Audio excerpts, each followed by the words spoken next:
If you're anything like me, you're probably sick to the back arse of people telling you about some fantastic American TV series they've gotten into, banging on and on about how Curb Your Feet Under Sopranos, or whatever, is such a searing work of bloody genius, yeah, that if you don't watch it, you might as well hurl yourself under the nearest bus for crimes against cultural sanity. Trouble is, who has the time to watch all these searing works of bloody genius? There's just too many of them. You'd die of old age first with your brittle, wizened, disgusting old person's fingers desperately trying to open that 250-episode box set. Fortunately, there is a simple solution. Only watch one of them. The best one, which is, without a shadow of a doubt, The Wire. On the face of it, The Wire is a drama about a perpetual war of attrition between police and drug dealers on the streets of Baltimore. But simply calling it a cop show is a bit like calling The Godfather a film about a few dodgy Italians. The Wire isn't a simple good guys v bad guys caper. It expands beyond that, examining politics, institutions and society as a whole. It transcends its subject matter and indeed the confines of TV drama full stop to become an important, angry work of art. Yes, work of art, the televisual equivalent of an urgent epic novel. All of which makes it sound as piss dull as medicine, which it absolutely isn't. Go, go, Doctor, go!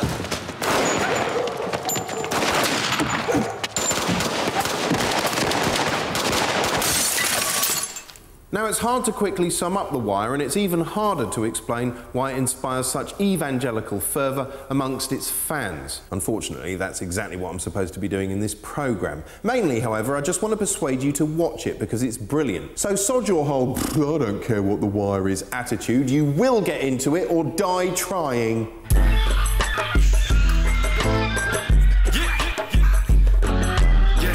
Jungle made of concrete and bricks, they make vacant buildings where the fiends get sick. The streets is where we eat and sleep, and you either live or you die like a piece of shit. It's the Baltimore suit, animals run wild. You can put your guns up or you can get gunned down. Where you don't really want to be the talk of the town. Hey, yeah, it's the color lawyer, it's the Baltimore suit.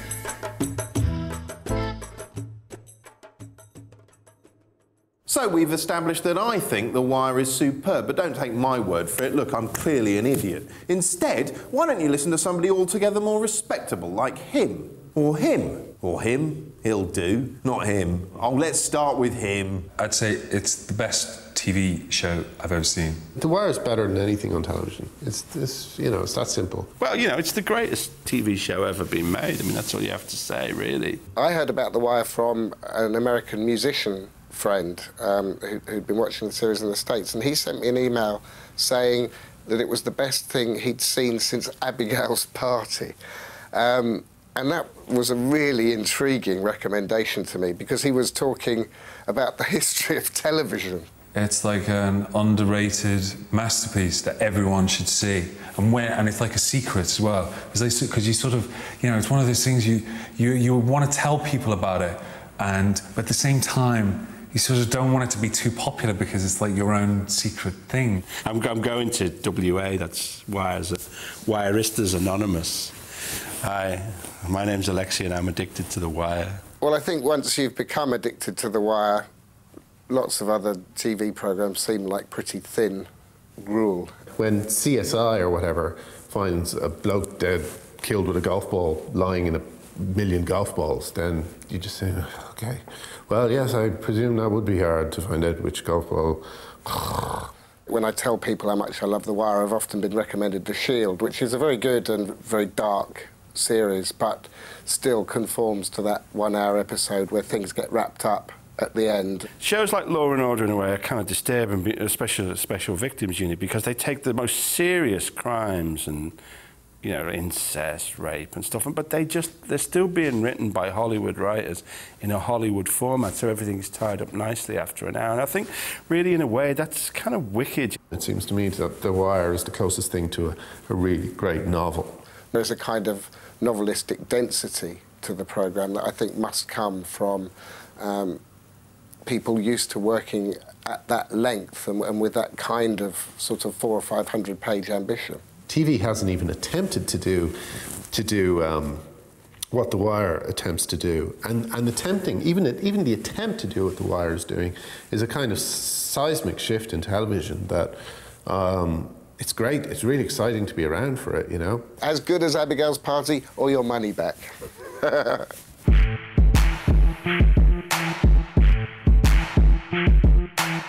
Wire also doubles as a kind of bipolar love letter to the city of Baltimore, so where better to discuss it than a boarded-up, derelict old shell? Or we could just go to Baltimore. What you know about Baltimore? What you know about Baltimore? Baltimore. What you know about Baltimore? What you know about... So, welcome to Baltimore, or Willkommen aus Baltimore if you're hearing in German. A 45-minute drive from Washington, D.C. Charm City, birthplace of the Star-Spangled Banner, home to the Baltimore Orioles and these delicious Chesapeake Bay crabs. All well and good, but this is the stuff of bumper stickers, not the Baltimore as exposed by The Wire. The Wire is concerned with the other Baltimore, the Baltimore with a murder rate 6 times that of New York, the Baltimore known with dark affection as Bodymore, Murderland. That's the Baltimore I'm going to see. The Wire is firmly rooted in reality, so where better to start than talking to some real Baltimore residents, figures from both sides of the street. Jeff and James here grew up in the projects and, like many local characters, actually appear on the show. So, tell me what The Wire is. It's life. It's life. It's life. But how realistic is it? It's real true. It's real true. It's like, I can honestly say it's like 99.9%. See this? This the kingpin, all right? And he the man. You get the other dude's king, you got the game. Could you explain what the game is? The game is just getting money.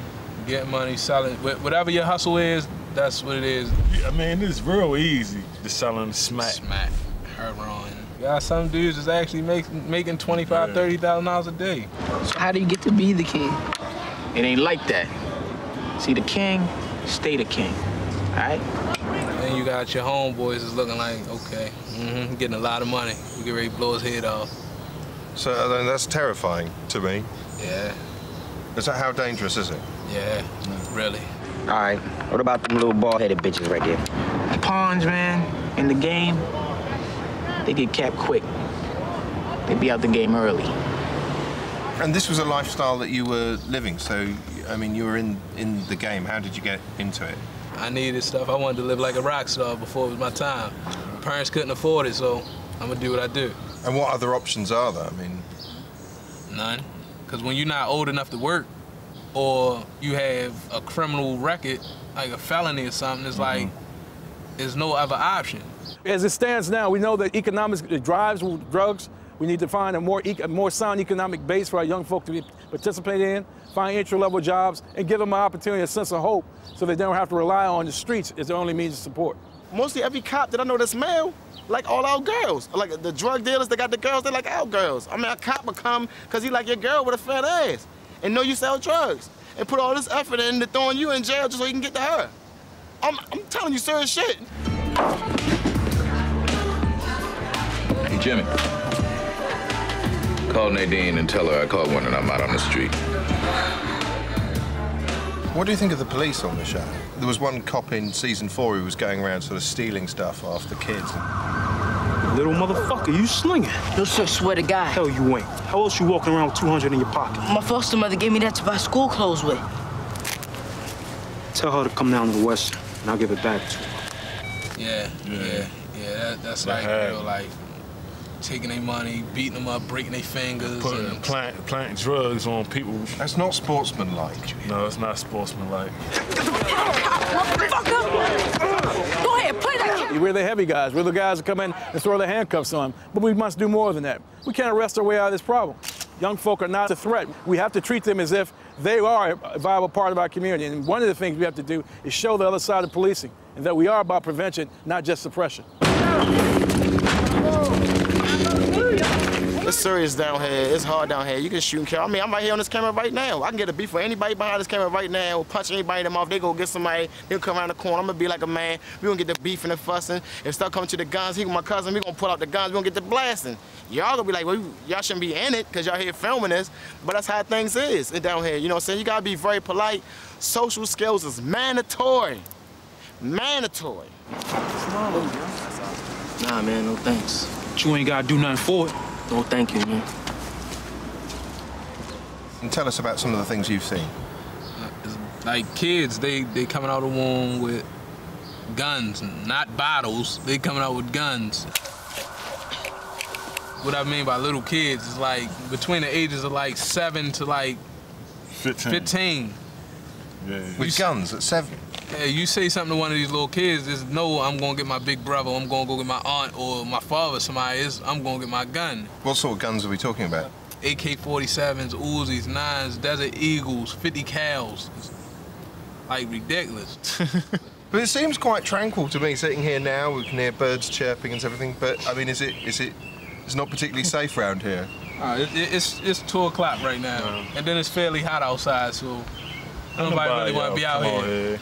Come back at like maybe 6:30, 7 o'clock, you wouldn't even want to sit right here.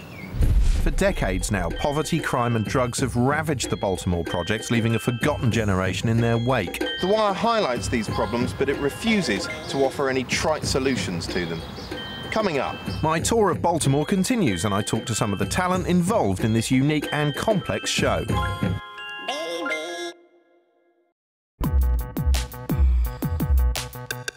The Wire is an ensemble piece with an immense and varied cast, but the biggest character of all is the city it's set in. Baltimore is the kind of place that arouses strong emotions. I mean, the first thing I heard when I arrived in the airport in BWI was some woman walking through the airport going, "Let's get the hell out of this place." Baltimore is an underdog kind of city, you know, so it did actually remind me in a way of, you know, having come from the other side of the Atlantic, somewhere like Dublin or the way Dublin used to be. Coming from East London, I could see the parallels. I was like, okay, I kind of get it. By setting it in a place like that, you make it generic for all the other places like that, and there are a lot of places in the world that are trying to find their way. Baltimore, in one respect, is all of America. When you look at The Wire from the beginning through the middle to the end, the issues that we are hitting on are issues that plague every inner city in America. Speaking of issues, the police in The Wire are riddled with them. Take booze-liking Jimmy McNulty, an obsessive, well-intentioned yet self-destructive cop who really ought to arrest himself. He's a sort of one-man Pogues gig played by Yorkshire's own Dominic West.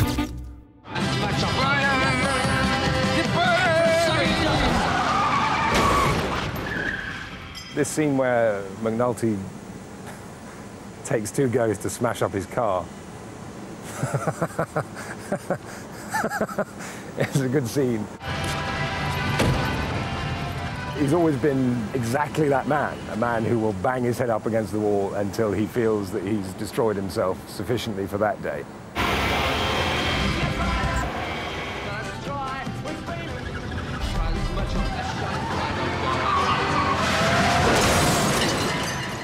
The job will not save you, Jimmy.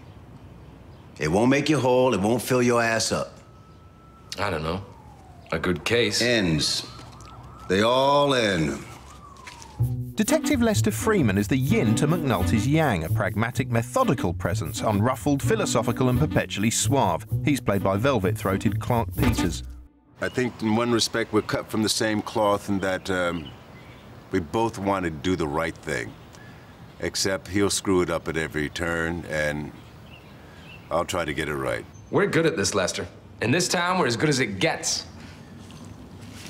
Natural police. Fuck yes, natural police. I think a lot of people like Lester, on both sides of the law.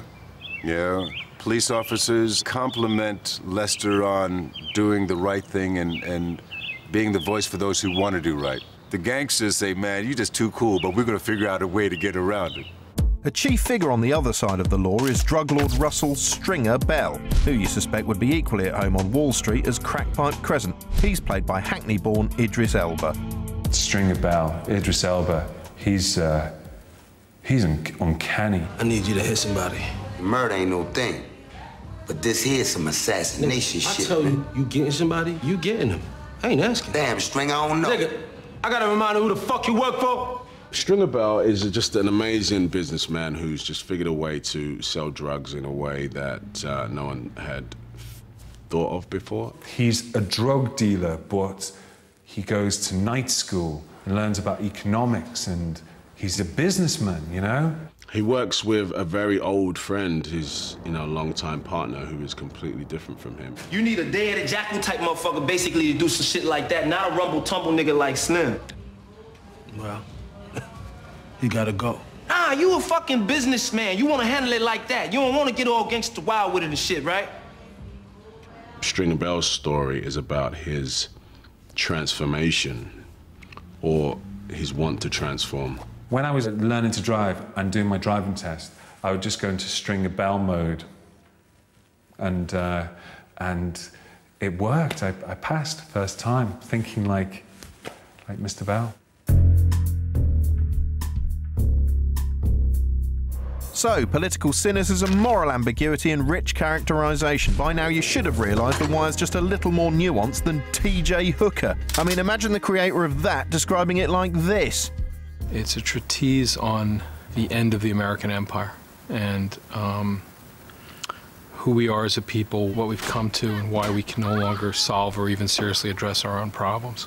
David's crucial quality is his lack of sentimentality and his refusal to mythologize anybody. Not only does it, scrape beyond the surface, it sort of really digs to the bone of what, Baltimore and the politics in Baltimore is about. This show is like an incisive look into the workings of a hard-pressed American city. It examines various groups and elements within that city, like, say, the cops or those working in the drug trade, or teachers, or politicians, or teenagers, or the working class, or the starving class, and it shows how they, they interact with each other, how they play off each other. I think it took a couple of years before people realized that we were doing something different. You are feeding off the violence and the despair of the drug trade. You're stealing from those who themselves are stealing the lifeblood from our city. You are a parasite who leeches off just like you, the culture of drugs. Excuse me? What? I got the shotgun. You got the briefcase. It's on the game, though, right? Well, I think one of the interesting things about The Wire is it's not really interested in traditional notions of morality at all. It's about institutions. You see the police, and they're no better than the gangsters, the people they're chasing. Everyone is just trying to get by and do their job and do it to the best of their ability. There's one particular scene when Bodie and McNulty are talking. I've been out there since I was 13. They are basically rival colleagues at work. Bodie's actually being nostalgic about drug dealing and it's not like it was, and there are some bad guys out there now, and I don't really understand the game anymore. This game is rigged, man. We like them little bitches on the chessboard. It's very sad because in any other walk of life, it would end with him saying, I'm going to apply for something else, but he's a drug dealer, he is what he is. You're a soldier, Bodie. Whatever you are, whatever you commit to, it will somehow find a way to fuck you. My hood full of trouble, I'm good with my hustle. Make my money stretch like a muscle. I'm just a black man caught in the struggle. I'm just a black man caught in the struggle. So you're thinking drugs? In this fucking town, what other crime is there?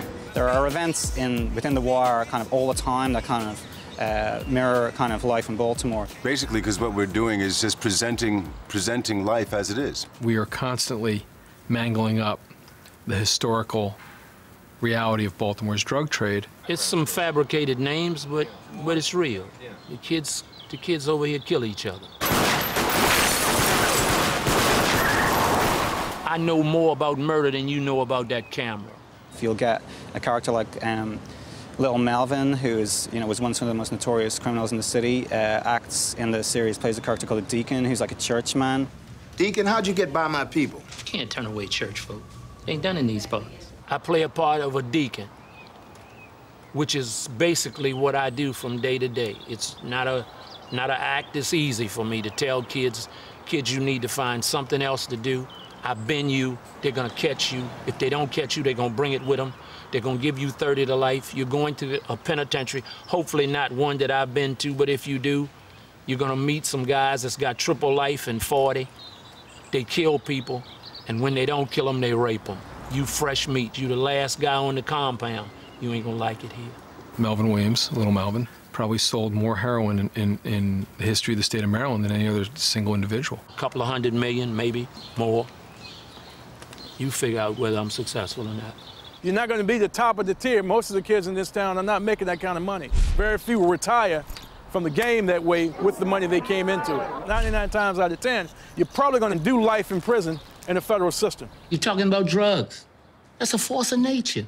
That's sweeping leaves on a windy day, whoever the hell you are. I think the war on drugs in America, at least, while it began as a campaign against dangerous narcotics, it has now morphed into a war against the underclass. There's a wonderful scene where Herc and Carver are cruising through the neighborhood and everybody's gone to the East Side versus West Side annual basketball game. West fucking Baltimore's on vacation. Because the streets are empty, Herc says, wow, maybe we won, you know, as if they'd actually won the drug war, you know. Drugs are more pure than they've ever been. They're more plentiful. The violence is greater. The drug war is lost. There's no drug war. Forget it. It's nonsense. It doesn't exist. It'll never be won the way they're fighting it. You can't even call this shit a war. Why not? Wars end. If it was any other war, we'd have abandoned it by now. Unless we take the profit out, it's gonna go on and on and on, and my son is gonna be part of this drive-by and these candlelight vigils. It's never gonna change. I don't think much is gonna change. If I did, I think the show would be a lot less dark. Despite having critical praise flung at it from all directions, The Wire has never quite achieved the audience it deserves, possibly because we live in a cruel and godless universe in which you might as well not bother doing anything, even finish this bloody sentence. We've treated television as if it's not a mass medium, and we have been rewarded in kind. I guess, that maybe The Wire's failed to achieve the status of, Desperate Housewives because people are stupid.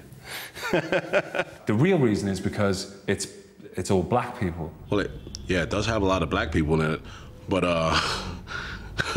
it's a great show. When 60 to 70% of your cast is African American, and you put that on the screen for America, there is a certain percentage of the population that is not going to pay attention. I would imagine that the thing that is so glorious about The Wire is exactly the thing that stops it from being mainstream television. It's complex and it's authentic, which means that it doesn't compromise with its narrative ambitions. The episodes are cumulative. They build towards a season conclusion, much as a book would. Things are set in motion that have great relevance, but you have to commit to the book. There's possibly not much concession made to a casual viewer, and neither should there be, because, why should everything be easy and why should everything be spoon-fed, pre-chewed? We were not a hit, but we're very proud of the story we told, and it's the only one we wanted to tell. Alongside its established characters and storylines, each season of The Wire introduces a fresh theme. Season 4, for instance, focused on the school system. The 5th and final season is set to examine the role of us bastards, the media.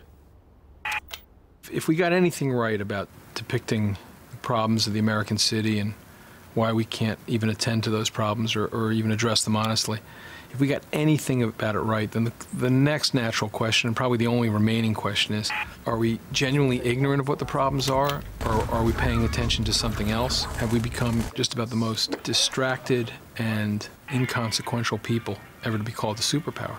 And so that naturally leads you to want to examine the media in this city. There are some profoundly destructive things going on.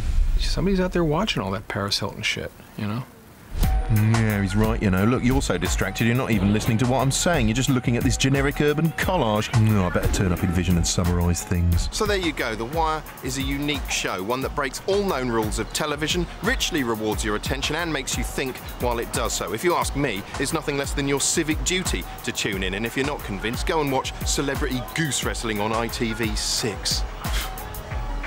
Top of the world. We from the land of piranhas. Cameras on the corner. Watch what you say. Your man's an informer. Watch who you play. Just spent one day with him, but you ain't know they had the plague in them.